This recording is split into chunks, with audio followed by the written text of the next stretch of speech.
under your leadership and work on Atmanirbhar Bharat.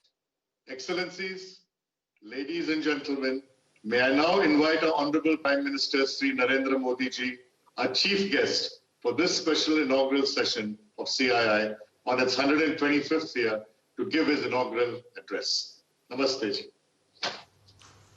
Thank you Vikram ji, नमस्ते। सबसे पहले तो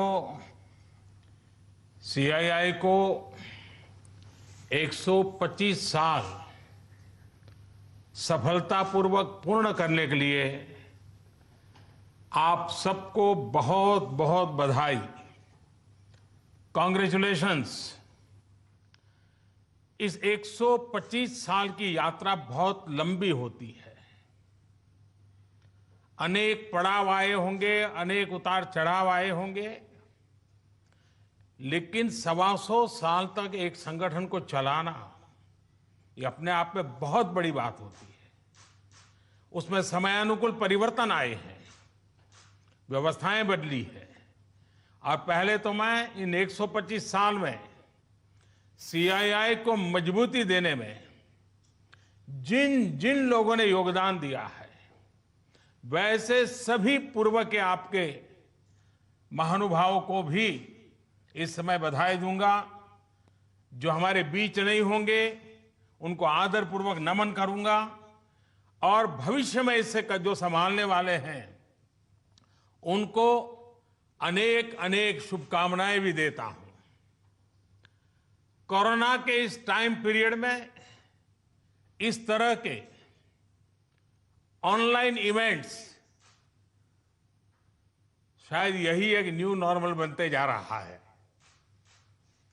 लेकिन ये भी इंसान की सबसे बड़ी ताकत होती है कि वो हर मुश्किल से बाहर निकलने का रास्ता बना ही लेता है।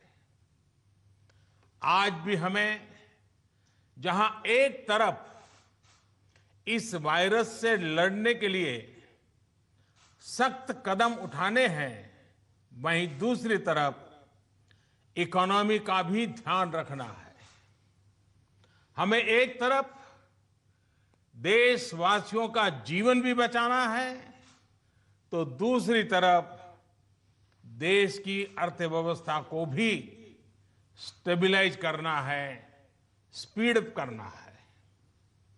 इस सिचुएशन में आपने गेटिंग ग्रोथ बैक, इस बात को प्राथमिकता दी है, और निश्चित तौर पर इसके लिए आप सभी भारतीय उद्योग जगत के लोग बधाई के पात्र हैं। बल्कि मैं तो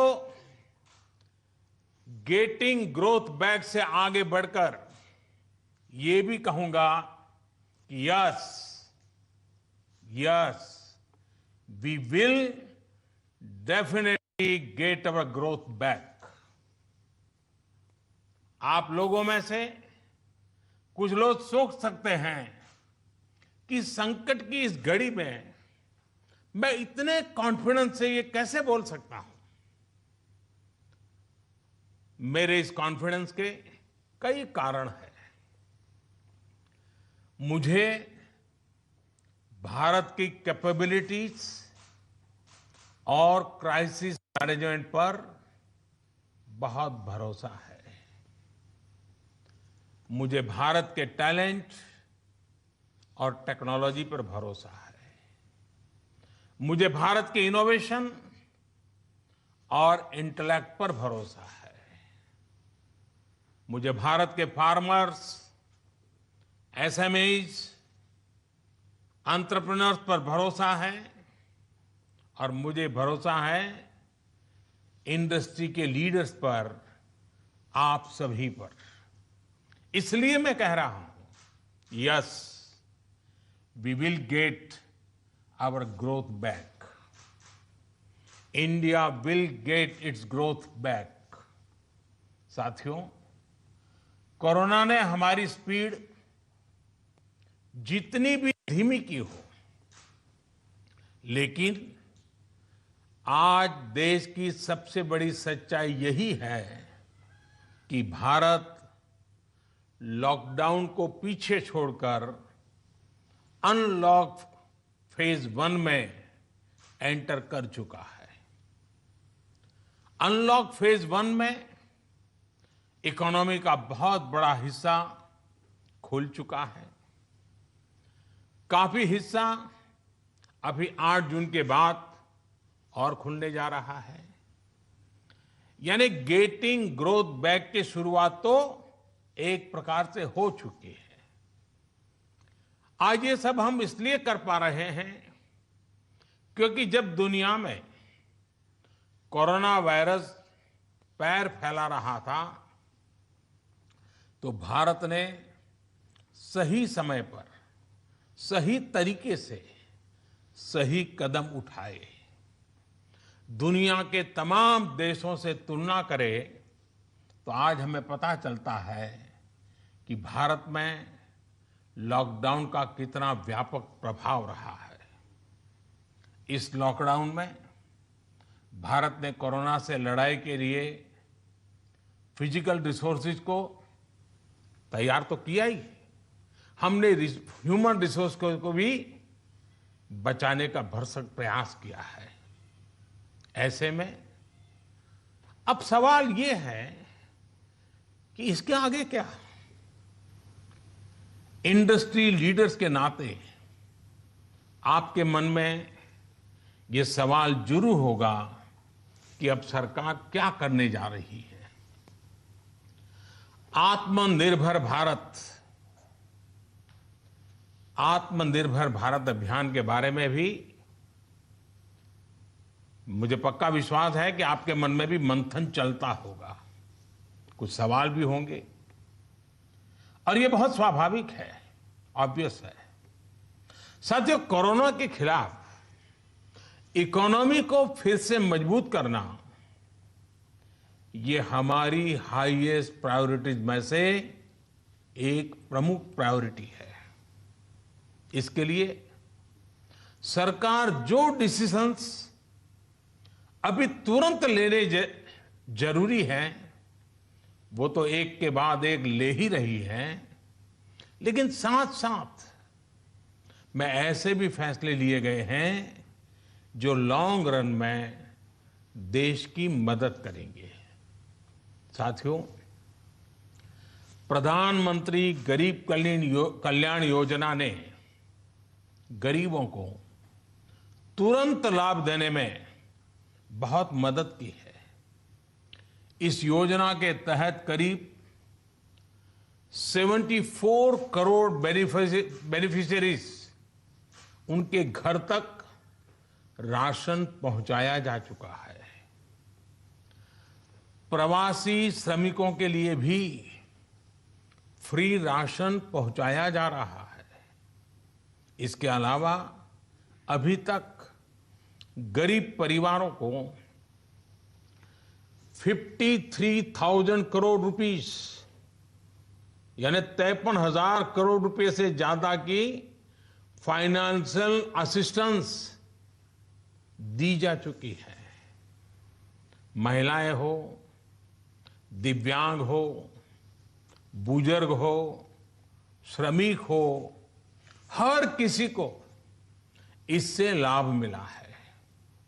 लॉकडाउन के दौरान सरकार ने गरीबों को 8 करोड़ से ज्यादा गैस सिलेंडर उनके घर तक मुफ्त में पहुंचा दिया है। इतना ही नहीं, प्राइवेट सेक्टर्स के करीब 50 लाख एम्प्लॉयज के खाते में 24% ईपीएफ कंट्रीब्यूशन भी सरकार ने किया है। इनके खाते में करीब 800 करोड़ रुपए जमा कराए गए हैं। साथियों, भारत को फिर से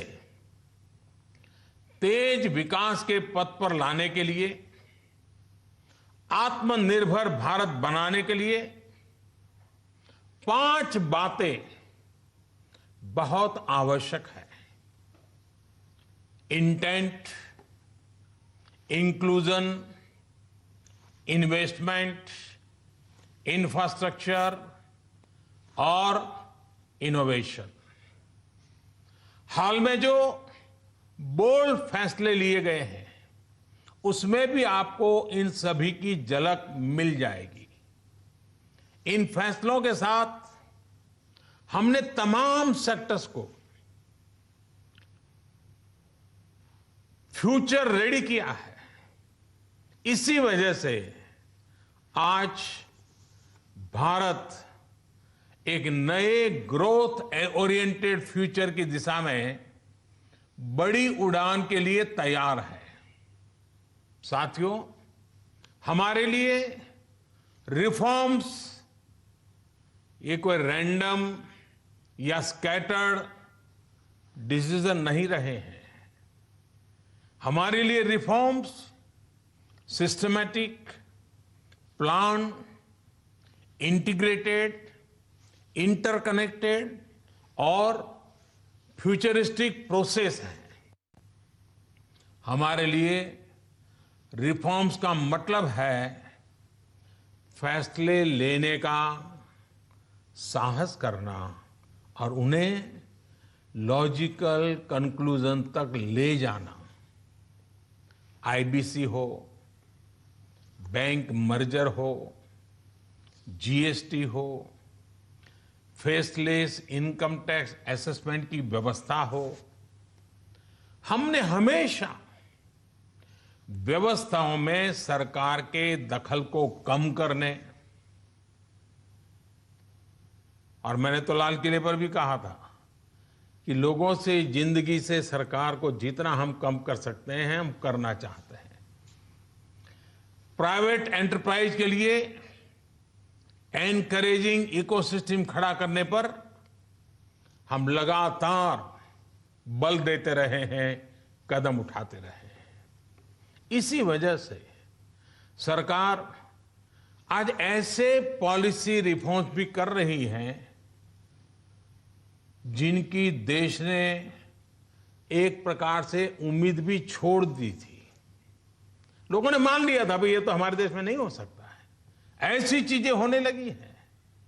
अगर मैं एग्रीकल्चर सेक्टर की बात करूं तो हमारे यहां आजादी के बाद जो नियम कायदे बने उसमें किसानों को बिचौलियों के हाथों में छोड़ दिया गया था। किसान कहां फसल बेच सकता है, कहां नहीं बेच सकता है, इस तक के नियम बहुत सख्त थे। किसानों के साथ दशकों से हो रहे अन्याय को दूर करने की इच्छा शक्ति हमारी सरकार ने दिखाई है। एपीएमसी एक्ट में बदलाव के बाद अब किसानों को भी उनके अधिकार हासिल होंगे।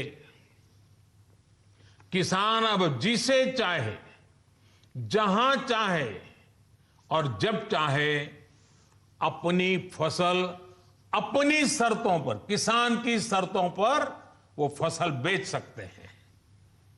अब कोई किसान अपनी फसल देश के किसी भी राज्य में ले जाकर बेच सकता है। पहले तो इस पर भी बंधन थे।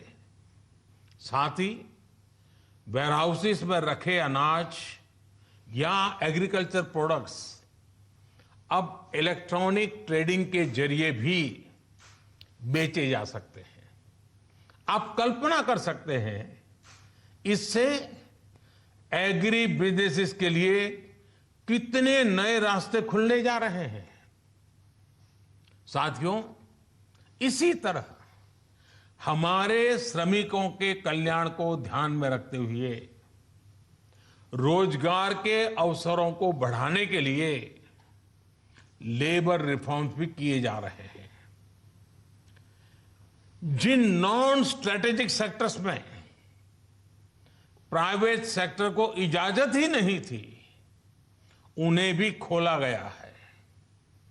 आपका ध्यान इस पर भी गया होगा कि सबका साथ, सबका विकास, सबका विश्वास के रास्ते पर चलते हुए हम वो फैसले भी ले रहे हैं जिसकी मांग बरसों से हो रही थी।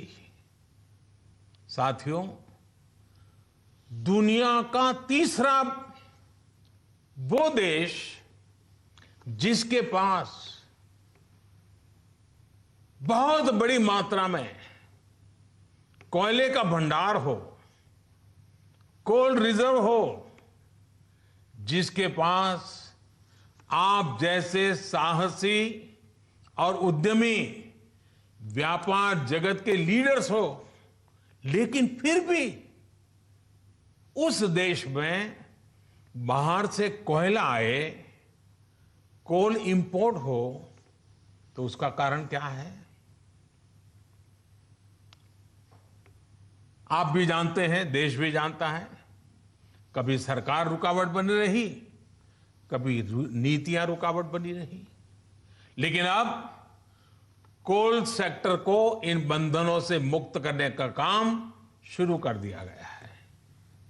अब कोल सेक्टर में कॉमर्शियल माइनिंग को परमिट कर दिया गया है। पार्सली एक्सप्लोर्ड ब्लॉक्स को भी अलॉटमेंट करने की परमिशन दी गई है। इसी तरह मिनरल माइनिंग में भी अब कंपनियां एक्सप्लोरेशन के साथ साथ माइनिंग का काम एक साथ कर सकती है। इन फैसलों के कितने दूरगामी परिणाम होने वाले हैं, ये इस सेक्टर से परिचित लोग अच्छी तरह जानते हैं। साथियों, सरकार जिस दिशा में बढ़ रही है, उससे हमारा माइनिंग सेक्टर हो, एनर्जी सेक्टर हो या रिसर्च और टेक्नोलॉजी हो, हर क्षेत्र में इंडस्ट्री को भी अवसर मिलेंगे और यूथ के लिए भी नई अपॉर्चुनिटीज खुलेगी। इस सबसे भी आगे बढ़कर अब देश के स्ट्रेटेजिक सेक्टर्स में भी प्राइवेट प्लेयर्स की भागीदारी एक रियलिटी बन रही है। आप चाहें स्पेस सेक्टर में निवेश करना चाहें, एटॉमिक एनर्जी में नई अपॉर्चुनिटीज को तलाशना चाहें, पॉसिबिलिटीज आपके लिए पूरी तरह से खुली हुई हैं। हर अवसर आपका इंतजार कर रहा है। साथियों, आप ये भली भांति जानते हैं कि एमएसएमई सेक्टर की लाखों यूनिट्स हमारे देश के लिए इकोनॉमिक इंजन की तरह है। इनका देश की जीडीपी में बहुत बड़ा कंट्रीब्यूशन है और ये कंट्रीब्यूशन करीब करीब 30% का है। एमएसएमईज की डेफिनेशन स्पष्ट करने की मांग लंबे समय से उद्योग जगत कर रहा था।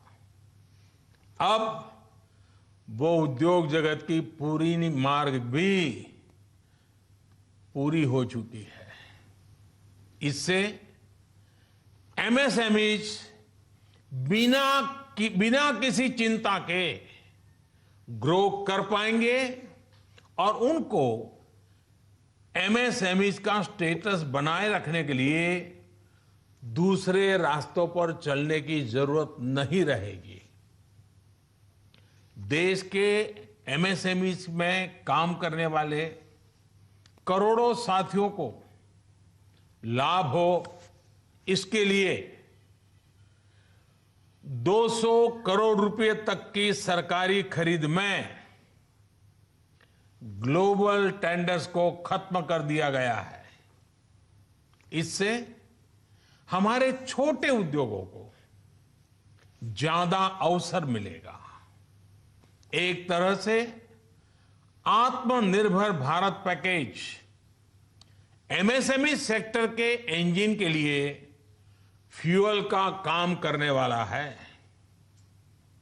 साथियों, ये जो फैसले हैं उनकी रिलेवेंस समझने के लिए आज की ग्लोबल सिचुएशंस को देखना और उसे समझना भी बहुत आवश्यक है। आज विश्व के तमाम देश पहले की तुलना में एक दूसरे का साथ और अधिक चाहते हैं।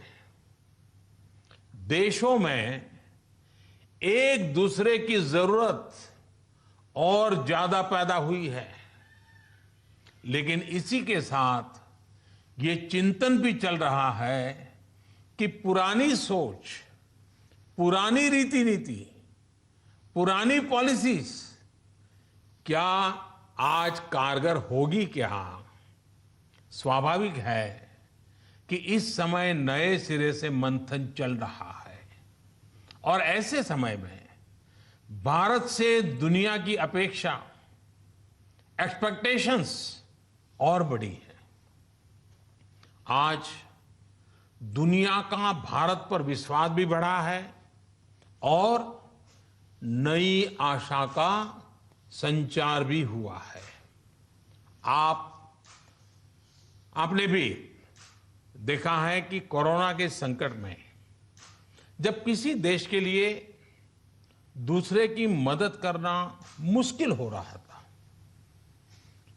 हर कोई अपने को संभालने में लगा था, ऐसी संकट की घड़ी में भारत ने 150 से ज्यादा देशों को मेडिकल सप्लाई भेजकर उनके लिए मानवीय मदद का काम किया है। साथियों, world is looking for a trusted, reliable partner. Bharat में पोटेंशियल है, स्ट्रेंथ है, एबिलिटी है। आज पूरे विश्व में भारत के प्रति जो ट्रस्ट डेवलप हुआ है, उसका आप सभी को, भारत की इंडस्ट्री को पूरा फायदा उठाना चाहिए। ये आप सभी की जिम्मेदारी है, सीआईआई जैसे संगठनों की जिम्मेदारी है कि मैन्युफैक्चर्ड इन इंडिया के साथ ट्रस्ट, क्वालिटी, कॉम्पिटिटिवनेस तीनों जुड़ा हो। आप 2 कदम आगे बढ़ाएंगे, सरकार 4 कदम आगे बढ़कर आपका साथ देगी।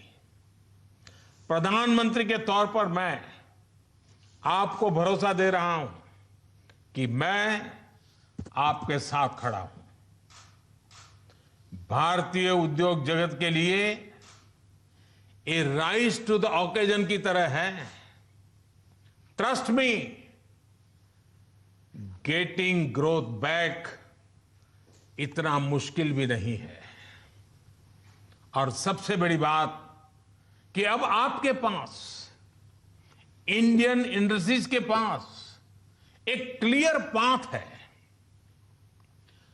आत्मनिर्भर भारत का रास्ता, सेल्फ रिलायंट इंडिया का पाथ। आत्मनिर्भर भारत का मतलब है कि हम और ज्यादा स्ट्रांग होकर दुनिया को एम्ब्रेस करेंगे।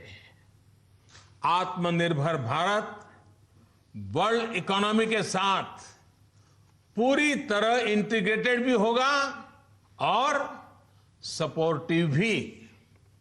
लेकिन ध्यान रखिएगा, आत्मनिर्भर का मतलब ये भी नहीं है कि हम स्ट्रेटेजिक क्षेत्रों में किसी पर निर्भर रहें।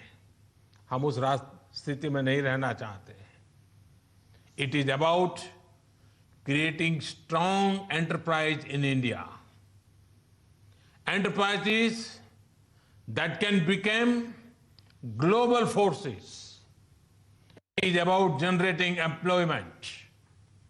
It is about empowering our people to come out and create solutions that can define the future of our country.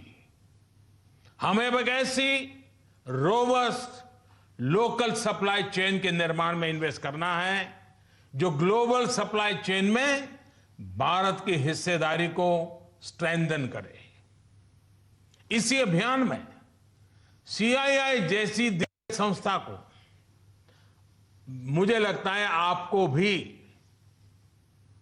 Post corona नई भूमिका में आगे आना होगा।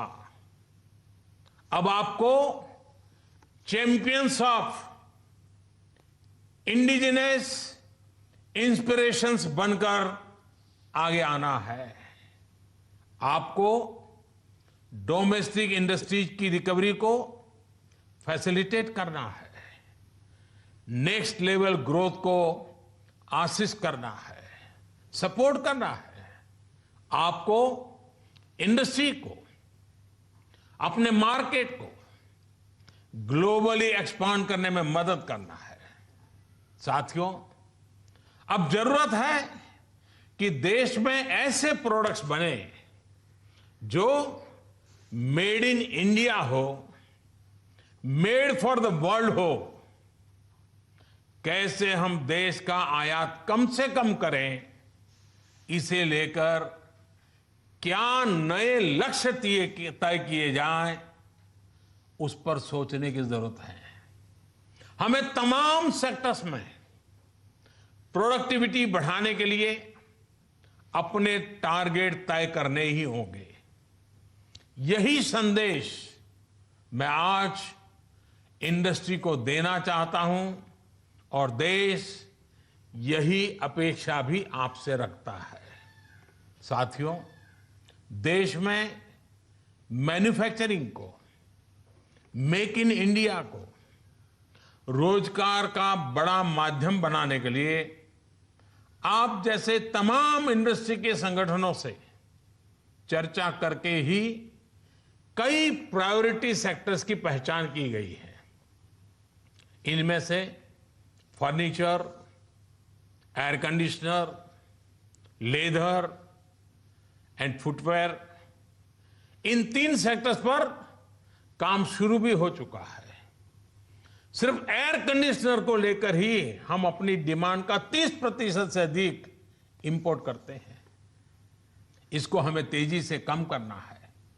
इसी तरह दुनिया का दूसरे सबसे बड़ा लेदर प्रोड्यूसर होने के बावजूद ग्लोबल एक्सपोर्ट में हमारा शेयर बहुत कम है। साथियों, कितने ही सेक्टर्स हैं जिसमें हम बहुत अच्छा कर सकते हैं। बीते सालों में आप सभी साथियों के सहयोग से ही देश में वंदे भारत जैसी आधुनिक ट्रेनें बनी हैं। देश आज मेट्रो के कोच निर्यात कर रहा है।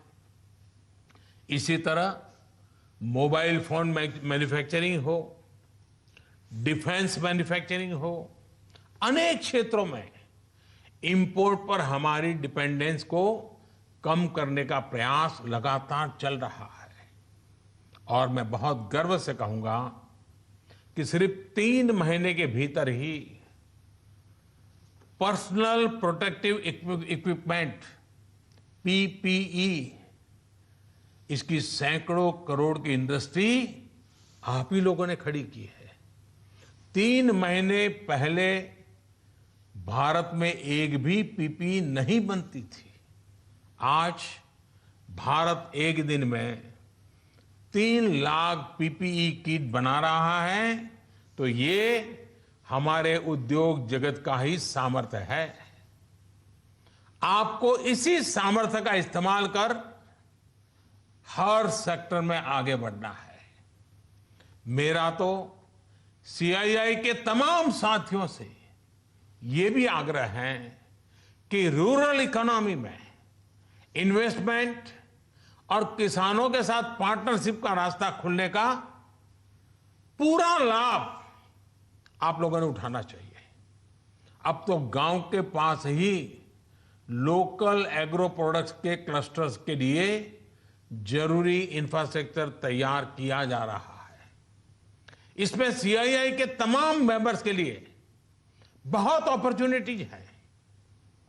साथियों, फार्म हो, फिशरीज हो, फूड प्रोसेसिंग हो, फुटवेयर हो, फार्मा हो, अनेक सेक्टर्स में अनगिनत अपॉर्चुनिटीज के गेट आपके लिए खुले हैं। सरकार ने शहरों में प्रवासियों के लिए आवास उपलब्ध कराने के लिए जिस रेंटल स्कीम की घोषणा की है, उसमें भी आप सभी साथियों को मैं सक्रिय भागीदारी के लिए आमंत्रित करता हूं। साथियों, हमारी सरकार प्राइवेट सेक्टर को देश की विकास यात्रा का पार्टनर मानती है।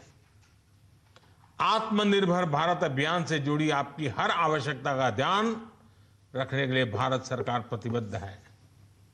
आपसे सभी स्टेक होल्डर्स से मैं लगातार संवाद करता हूं और यह सिलसिला आगे भी जारी रहेगा।